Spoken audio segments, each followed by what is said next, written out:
Salud, desde San Juan, Argentina, desde el living de mi casa, con la Carlota aún buscando su hogar, les habla el epistemólogo ebrio, en este podcast que habla de dos cosas. Primero, de filosofía de las ciencias y segundo, de cerveza.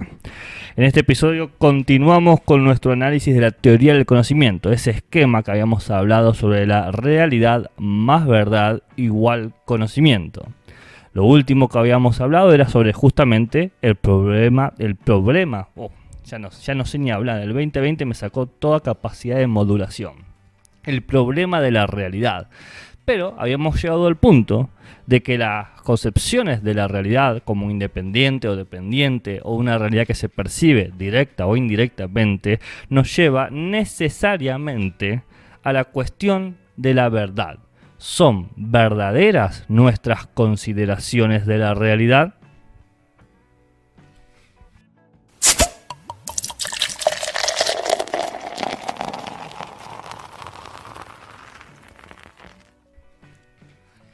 El estudio de la verdad, de forma sistemática, ordenada y destinada a dar una precisión de la misma, comenzó con nuestro ya viejo amigo Aristóteles, quien inventó una disciplina, una ciencia a sus ojos, denominada lógica, la cual será el estudio de las condiciones de verdad y de falsedad de lo dicho y de lo sucedido. Es importante esto, pues si no sabemos qué hace que algo sea verdadero, no podemos decir ¿es verdad esto? Por ejemplo, ¿cómo saber si verdaderamente te ama? Si no puedes definir qué es la verdad. Es un verdadero problema, ¿no? ¿Cuántas parejas no pueden decir si alguien lo ama porque no puede definir qué es la verdad? Por lo menos en las parejas de los epistemólogos es algo común.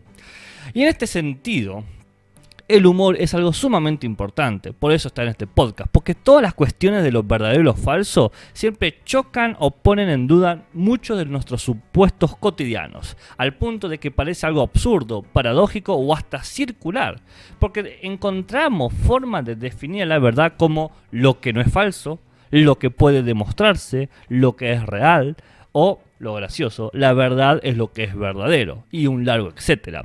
Así que a tenerlo en cuenta. Puede ser frustrante definir algo que lo damos por sentado, pues ¿cómo sabemos que es verdadera nuestra definición de verdad? Y aquí empezamos con la misma pregunta que en el capítulo anterior sobre la realidad, pero esta vez orientado hacia la verdad. Es decir, ¿cómo es la verdad? Y bueno, para tranquilidad de ustedes, no voy a hacer un recorrido de 2000 años de la discusión, sino una pequeña síntesis de posturas, una caricatura, un boceto para entender el problema en la actualidad. Entonces, ante la pregunta de cómo es la verdad, podemos dar dos respuestas. 1. La verdad es absoluta. Esta básicamente ha sido la primera interpretación humana sobre la verdad y muchas veces refiere a elementos que son innegociables de la persona. Esta noción supone que si algo es verdadero, lo es para siempre. No es que hoy sí es verdad y mañana no, para nada. La verdad en este sentido opera de una forma eterna. Una vez que está demostrada, va a ser verdad para siempre. Es un poco como el viejo pensamiento de Parménides, ¿no? Lo que es y lo que no es, no es. Y nosotros lo reformulamos convenientemente del siguiente modo. Lo que es verdad y lo que no es verdad, no es verdad. Parece algo tonto, pero es sumamente significativo. Pues si algo en algún momento, por la consideración que sea, no es verdad, va a querer decir que nunca fue verdad y que nunca será verdad. Recuerden, lo que no es, no es. Y viceversa, si algo es verdad, quiere decir que siempre fue verdad y siempre será verdadero. De ahí lo que es. Entonces, si no te amó, si no te ama, quiere decir que nunca te amó, según Parménides. La segunda postura, la segunda respuesta es, la verdad es relativa. Bueno, nosotros que vivimos en el siglo XXI estamos muy acostumbrados a esta idea de verdad, al menos de forma general, en donde cada uno tiene su verdad, su aspecto verdadero, su definición de verdad. Y esto es, dentro de todo, una idea bastante reciente, que tendrá unos 2500 años. Esta noción supone que la verdad depende de unas condiciones contextuales, es decir, que si el contexto cumple ciertas exigencias, ciertos requerimientos o ciertas cláusulas, lo que allí suceda o se diga va a ser verdadero. En caso contrario, no lo será. Esta noción, ¿no? Esta noción de que la verdad es el resultado del cumplimiento de requisitos que cambian según los sujetos interesados y según las situaciones en donde se desarrollen, es un poco como el pensamiento de Heráclito. Lo que es y lo que no es también es.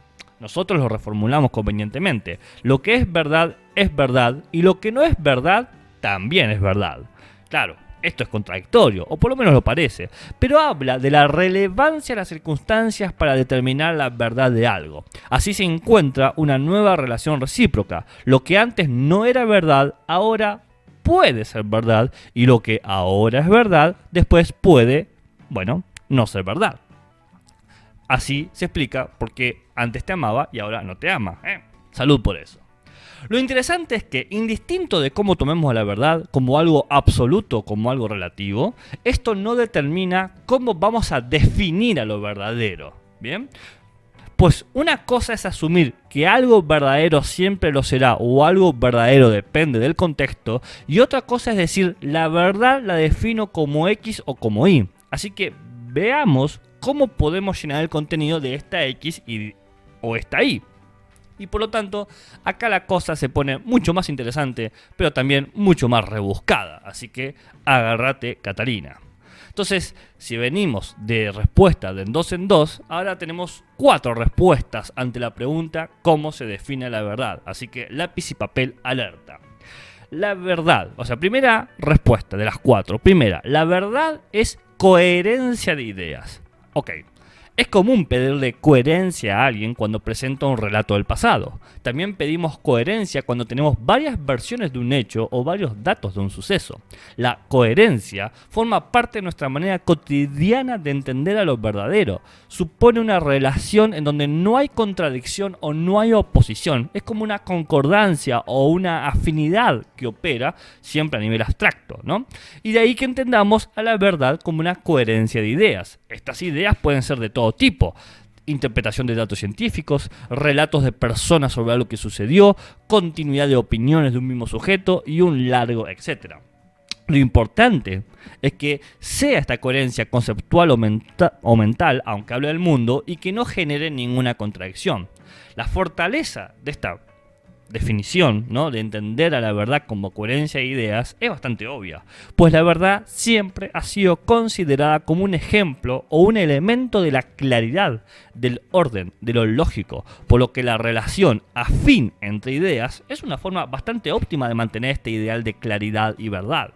Pero esta fortaleza tiene su contracara, una contracara negativa, pues da lugar a que cualquier construcción coherente sea candidata a la verdad, como sea una novela o una ficción, pues puede ser profundamente coherente en sus ideas, pero probablemente no queremos considerarlo como verdadero, y eso es otro tema.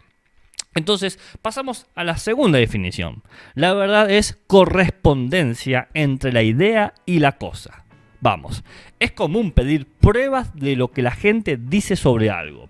Cuando se nos ofrece un relato de un suceso, ¿qué hacemos? Exigimos evidencias que confirme o desmienta a lo propuesto. También cuando queremos comprobar que lo que pensamos sobre algo es cierto, si somos personas críticas, tratamos de conseguir algo que lo demuestre. Todos estos actos suponen la idea de correspondencia, es decir, una relación, una equivalencia o una proporción entre dos cosas. En este caso, la relación que establecemos es entre lo que pensamos, la idea que tenemos sobre algo, sobre la cerveza, y lo que existe, es decir, la cosa pensada, la cerveza misma. Aquí, si bien las ideas en general no tienen límites, vemos que sí tienen límites las ideas que son verdaderas, pues demandan una relación con lo real. Es decir, si bien no pasa nada que yo piense en unicornios, como estos no existen, esta idea no es verdadera. A ver, la fortaleza de esta definición es clara también. Parece estar en contacto más estrecho con lo que mayormente estamos concibiendo como realidad. Si lo que piensas es experimentado tal y como lo piensas, pues tu pensamiento es verdadero. Si tú piensas que te ama y lo experimentas y experimentas ese amor, bueno, eso es verdad. Pero si vos pensás que te ama y lo que experimentas es odio, bueno, tu pensamiento es falso. Esto funciona a la perfección, pero claramente supone un importante problema y consecuentemente una debilidad. Vamos a poner esta debilidad desde dos puntos. El primer punto supone esta definición de la correspondencia sobre la verdad, que se estrecha enormemente el valor de verdadero con nuestros contenidos mentales. Ya sabes, tus pensamientos, tus emociones, tus recuerdos, tus razonamientos, etcétera, etcétera, etcétera. Pues solo lo que pensemos y tenga correlación con el mundo va a ser verdadero. Lo que puede dejar afuera muchas cosas que quizás no nos sintamos cómodos con dejar afuera. Por ejemplo, algunas emociones, como el amor que acabamos de hablar ciertamente, pero también algunos objetos físicos como el átomo o el sol. ¿Cómo pensamos estos elementos? Y el segundo punto es que, bueno, necesitamos crear o especificar procedimientos o mecanismos o sistemas o como quieran decirles que les permitan determinar si realmente hay correspondencia entre tu pensamiento y la realidad. O es solo porque deseamos que haya correspondencia va a haberlo. No es así. Entonces, yo no puedo asumir que si yo pienso eso es una silla, realmente experimento una silla. Tengo que poder demostrar que estoy experimentando una silla. Pero bueno, percibir no equivale a experimentar y percibir no equivale necesariamente a que sea real, lo cual nos deja un verdadero problema. Entonces quizás convenga, algunos dicen, pasar a otra definición de la verdad, ni por coherencia ni por correspondencia. La tercera definición de la verdad es el éxito de lo propuesto. El éxito de lo propuesto. Esta definición tiene ideas que pueden encontrarse a lo largo de la historia, pero su presencia fuerte aparece más o menos por el 1700 en adelante. Eso no importa mucho porque estamos en el siglo XXI, donde esta idea de verdad sí tiene presencia. Lo que supone entender a la verdad como el éxito de lo propuesto es algo que comúnmente vemos en los llamados modelos o proyecciones del mundo o de los eventos del mundo y la sociedad, en donde se concibe, que algún aspecto de la realidad debería funcionar de tal manera. Por ejemplo, el clima. El clima es un aspecto de la realidad que funciona de tal manera. Y frente a ese funcionamiento, nosotros establecemos predicciones. Por ejemplo, mañana llueve. Si acierta mi predicción, quiere decir que mi representación de la realidad, mi modelo del mundo, mi proyección de la existencia ha sido verdadera. En palabras sencillas, dije que iba a llover y llovió. El nombre que toma esta definición es pragmatismo, que literalmente significa el principio de la acción. Y en ese sentido se entiende que la verdad es algo operativo, aplicable, que se ejecuta. Se considera verdadero cualquier idea que pueda llevarse a cabo, como sea pronosticar una conducta o situación. Si te dije que te iba a engañar y acerté, pues mi idea era verdadera. Aquí claramente la fortaleza de esta definición es también su debilidad. Entonces veamos, por un lado, al dirigirse esta manera de entender la verdad hacia lo que se puede y no se puede hacer, se cambia totalmente el foco respecto a las otras definiciones de verdad, la coherentista y la correspondentista.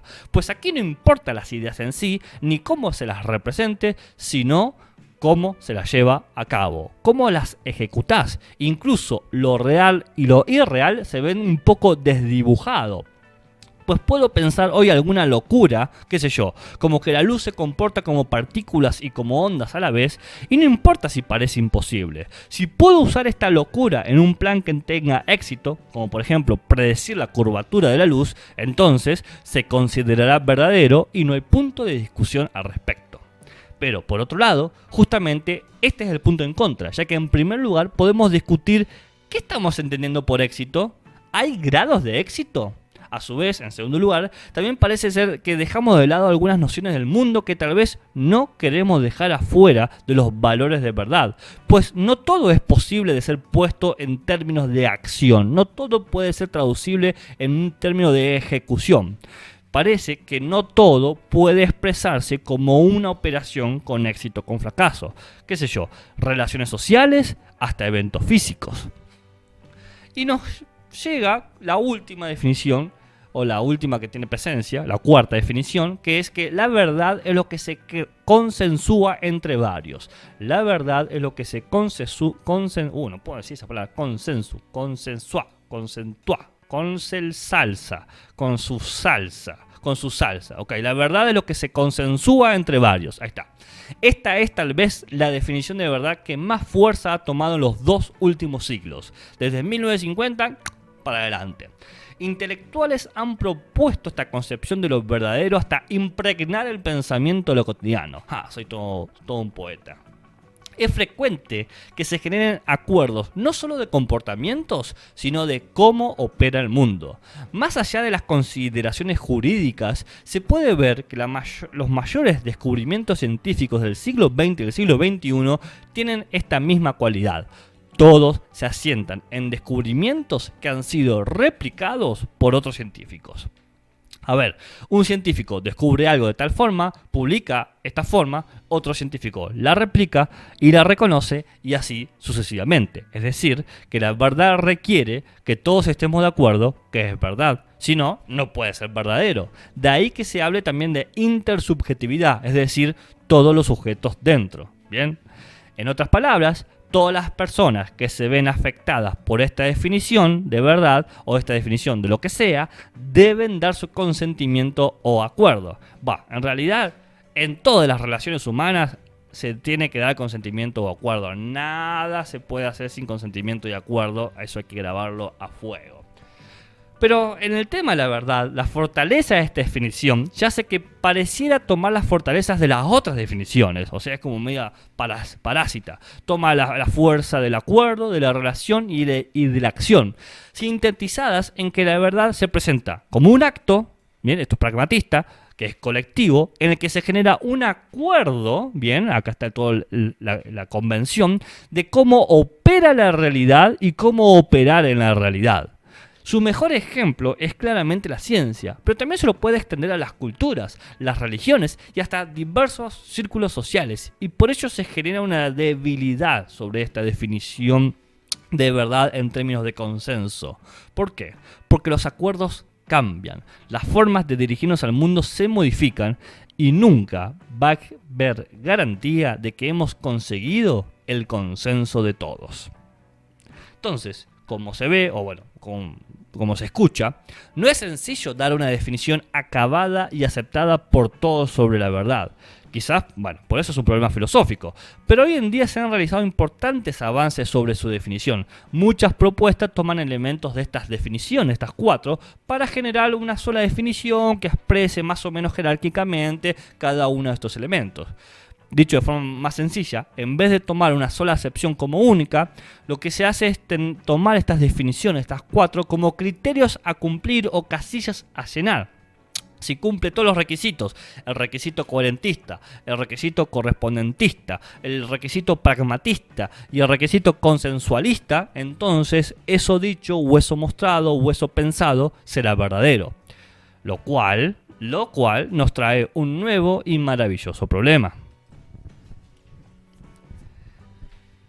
El problema que trae es que parece que tenemos 4 definiciones de verdad, operando al mismo tiempo. Y lo que cumple una casilla no cumplirá necesariamente a la otra definición de verdad. Entonces, ¿qué cuernos hacemos? Bueno, no solo se toman las definiciones como criterios a cumplir o casillas a llenar, sino que se las define o se les establece, mejor dicho, un orden. Primero lo primero, segundo lo segundo y así. Por ejemplo, algunos autores dicen primero la coherencia y luego la correspondencia. Otros dicen primero el éxito y luego la coherencia, etcétera, etcétera, etcétera.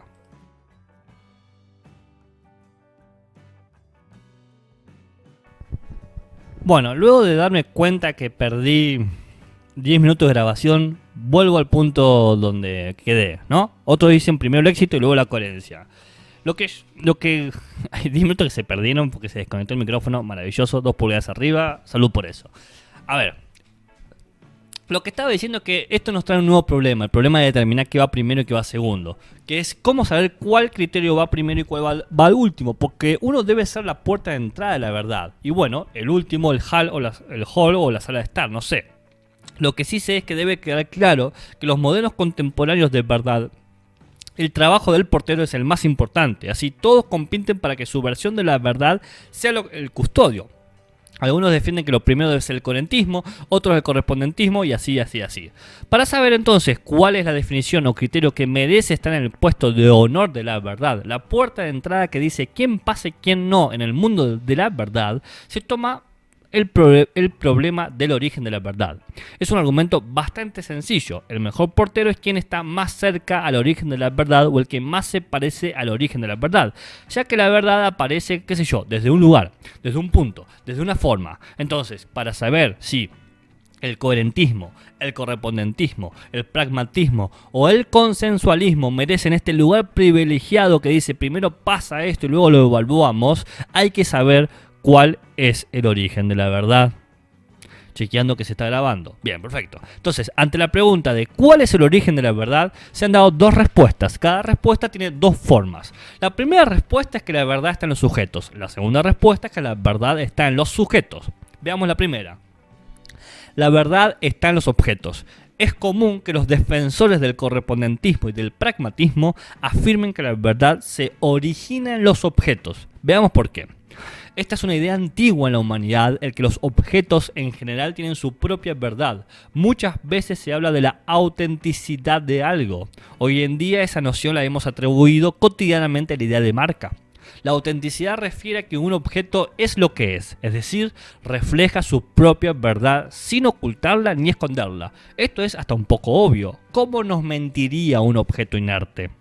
En base a esta vieja idea se construye el argumento de que el origen de la verdad está en los objetos y tiene, como les he dicho, dos formas. La primera forma, la verdad está en los objetos, estos objetos entendidos como hechos y cosas. Esta forma comprende que todas las pruebas de verdad se basan, finalmente, en alguna cosa, por ejemplo, un orden, un lugar, un comportamiento, o se basa en algún hecho, por ejemplo, relaciones de cosas, de órdenes, de lugares, de comportamientos.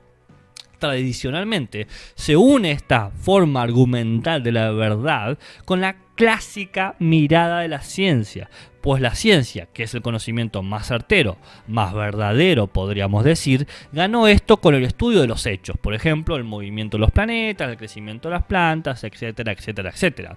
Aquí hay claramente una inclinación a primar al mundo físico sobre cualquier otra representación de la realidad. La segunda forma de la verdad está en los objetos es que estos objetos se entienden como experiencias y casos. Esta forma comprende que todas las pruebas de verdad se basan en alguna experiencia, por ejemplo, ver un objeto, medir un evento, o se basan en algún caso, por ejemplo, una situación hipotética, la proyección de una serie de experiencias, etcétera. Esta forma argumental se acerca más a la mirada moderna o contemporánea de la ciencia, pues la fuerza de la ciencia del siglo XXI proviene de su capacidad de predecir eventos, de crear escenarios posibles con un alto grado de probabilidad. Aquí hay claramente una inclinación a primar las experiencias sensibles e instrumentales del mundo físico. Chequeando que se esté grabando. Buenísimo. Sigamos. La segunda versión del origen de la verdad es que la verdad está en los sujetos. Es común esta postura verla en los defensores del coherentismo y del consensualismo, porque afirman que no afirman nada, afirman que la verdad se origina en los sujetos. Veamos por qué.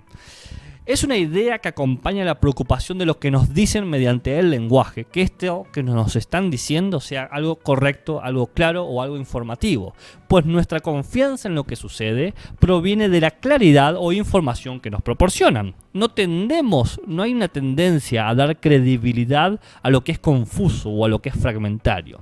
En pocas palabras, queremos que el mensaje sea claro para entenderlo, pues si lo entendemos, sabremos qué hacer o qué esperar. Esta obligación está, y parece que siempre lo estará, en quien enuncia el mensaje, en quien quiere informar algo verdadero, en aquellos que quieren comunicar a la verdad. En esta demanda de transmisión fidedigna de la información, se construye el argumento de que el origen de la verdad yace en los sujetos, y al igual que el otro modelo, también posee dos formas. La primera forma dice que la verdad está en los sujetos entendidos como creencias e ideas. Esta forma comprende que todas las pruebas de verdad se basan en alguna creencia, es decir, qué sé yo, en algo que ya se asume como verdadero. Por ejemplo, si ya creo en algún Dios, puedo tomar como verdadero los milagros. O se basa en alguna idea, por ejemplo, qué sé yo, una concepción del mundo en que todos estamos conectados o todo sucede por causa y efecto. Esta forma argumental se basa en una de las nociones más divulgadas de la verdad en el siglo XXI, en donde se entiende que la verdad depende de la interpretación.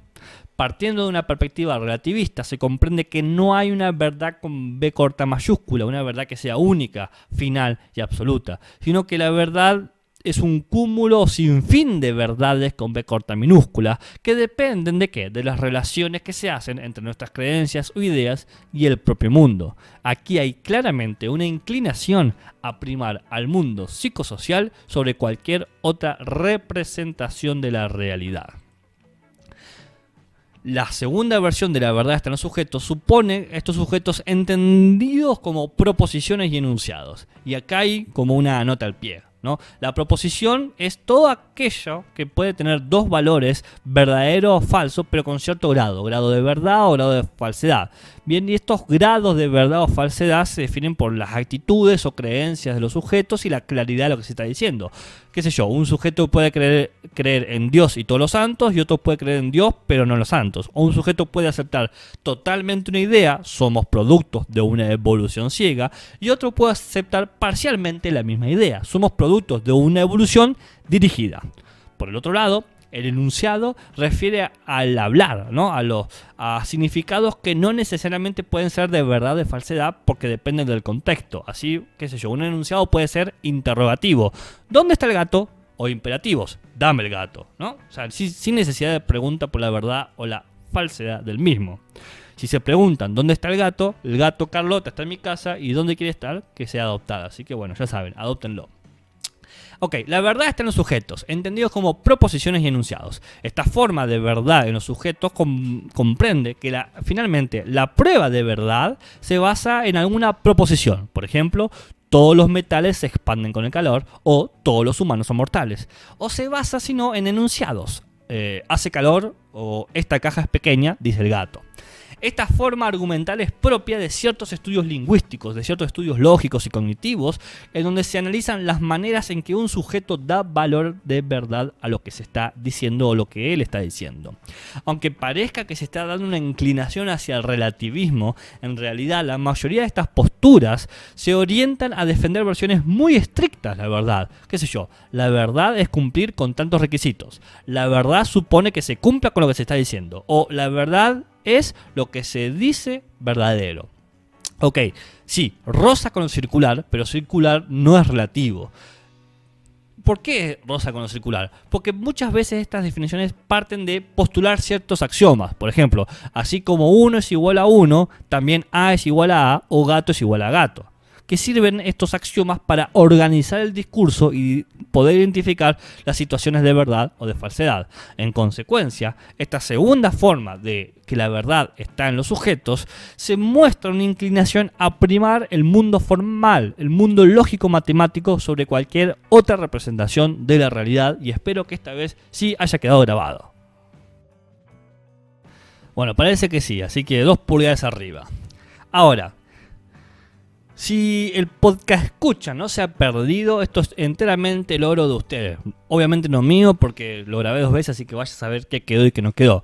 Pero también porque estos temas no solamente son rebuscados y enrevesados, sino que para muchos son aburridos. Y está bien.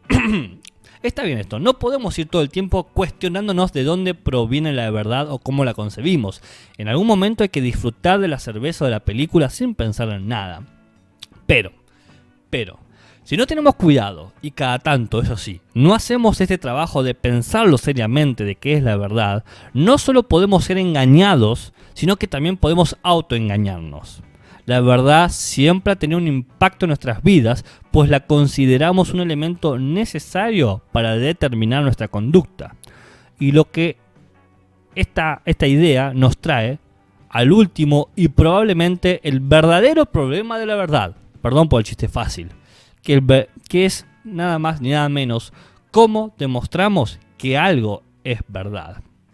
Porque hasta el momento hemos dialogado, si quieren, sobre cómo pensamos que la verdad es. La verdad es absoluta, la verdad es relativa, sobre cómo la definimos. La verdad se define por correspondencia, por coherencia, de forma pragmática, por consenso, y sobre cómo determinamos su origen. El origen está en los objetos, en los sujetos, pero juguemos que hemos resuelto todo lo anterior. ¿Cómo demostramos, finalmente, que algo sea o no sea verdad? ¿No es para eso todo esto? Bueno, ya no alargamos este punto porque es tal vez el más polémico y no le podemos dar más vuelta. Entonces, ante la pregunta de cómo se demuestra la verdad, tenemos dos posibles respuestas. ¿Bien? Primero, la verdad se demuestra de forma deflacionaria. Deflacionaria. ¿Bien? Primero que nada, yo no le puse nombre. Segundo, esta forma de demostrar lo verdadero es la versión más contemporánea que tenemos. ¿Qué sé yo? ¿200 años tendrá? Y es producto de intensas discusiones que acompañaron a los desarrollos lógicos matemáticos necesarios para que exista la ciencia que todos conocemos. Tercero, la palabra deflación significa descender o separar. Dicho eso, hablemos un poco de ella. Según la teoría deflacionaria, demostramos que algo es verdadero definiendo dos cosas. Primero, los criterios a tener en cuenta, por ejemplo, cómo se debe enunciar, cómo deben seguirse los enunciados dichos, cómo deben presentarse las conclusiones, etc. Segundo, en qué contexto se aplicará. Por ejemplo, no es lo mismo la verdad para las ciencias que la verdad para las artes. Entonces, según esta teoría, la teoría deflacionaria, se separan los elementos a cumplir. Y todo candidato a la verdad, por ejemplo una teoría científica, una declaración de amor, un asunto legal, deberá cumplir los criterios y en caso de lograrlo será verdadero. Vamos a pasar un ejemplo clásico y sencillo. Digamos que alguien nos dice la nieve es blanca. Viene fulanito y me dice, hey, epistemólogo, la nieve es blanca. ¿Cómo demostrarlo de forma deflacionaria? Muy sencillo. Primero ponemos un criterio. El criterio es este.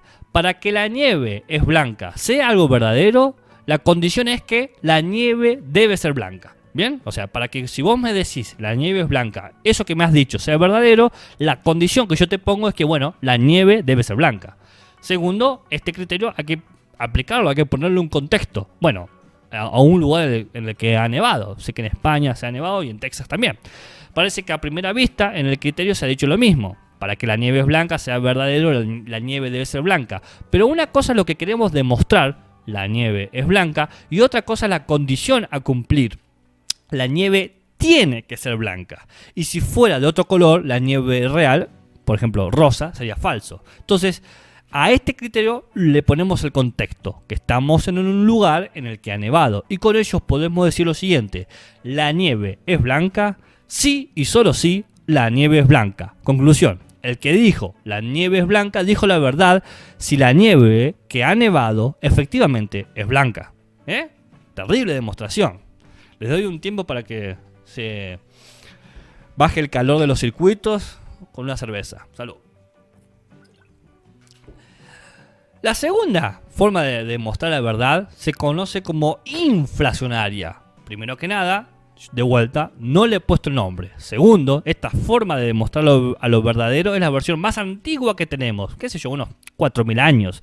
Y es la forma más intuitiva de demostrar la verdad. Tercero, la palabra inflación significa aquí ascender o subir. Dicho eso, hablemos un poco de ella. Según la teoría inflacionaria, demostramos que algo es verdadero definiendo dos cosas. Primero, ¿cuáles son las características que le son propias de aquello que se habla? Por ejemplo, es propio de un gato el tener 4 patas.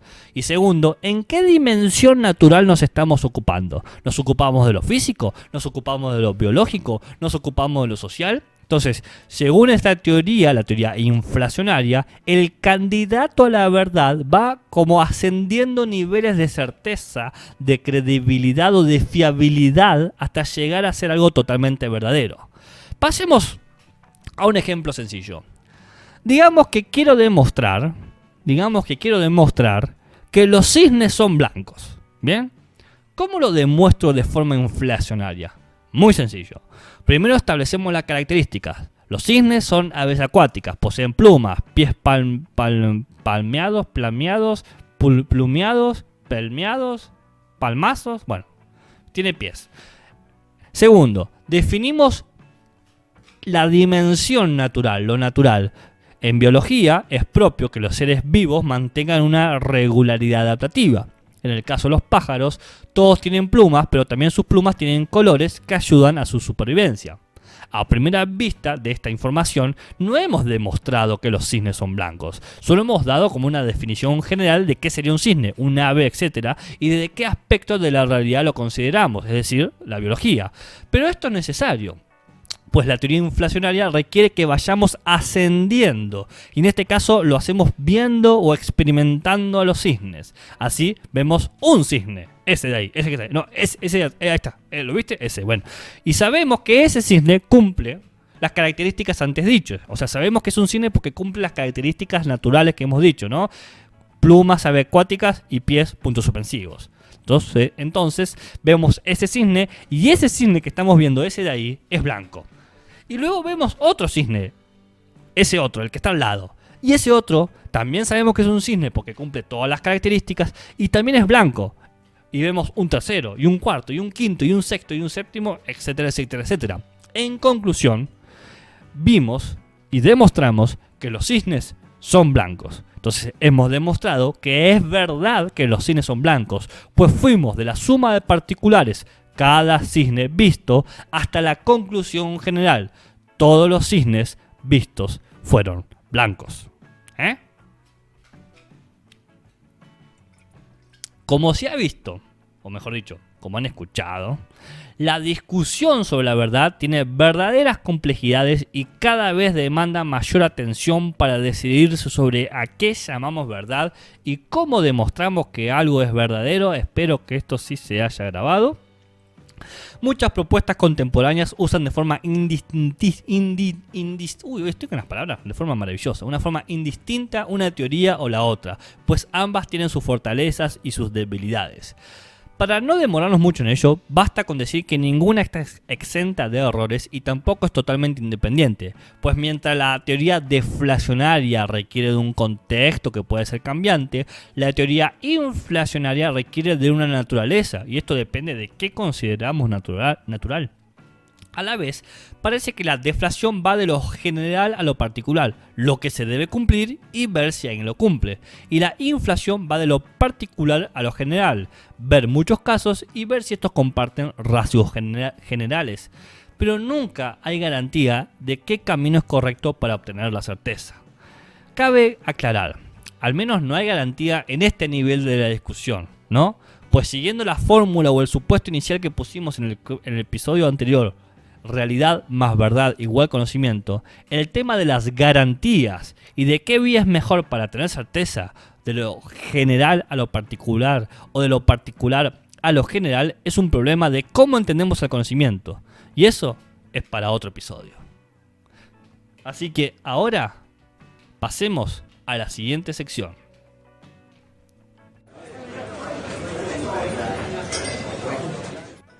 Camarero, una cañita para llevar.